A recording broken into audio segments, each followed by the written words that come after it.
Fear of cats is called ailurophobia.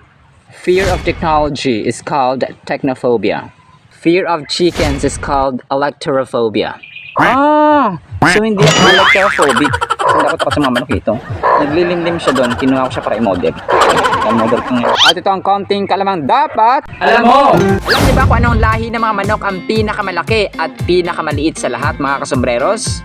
Ang pinakamalaki sa lahat, mga kasombreros, ay ang Jersey Giants na ang mga tandang ay umaabot sa humigit kumulang sa 7 kilo, mga kasombreros, ang laki.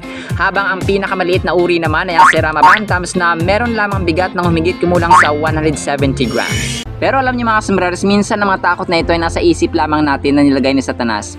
Pwera na lang siguro sa takot sa aksidente or sa mga sakit, mga kasombreros.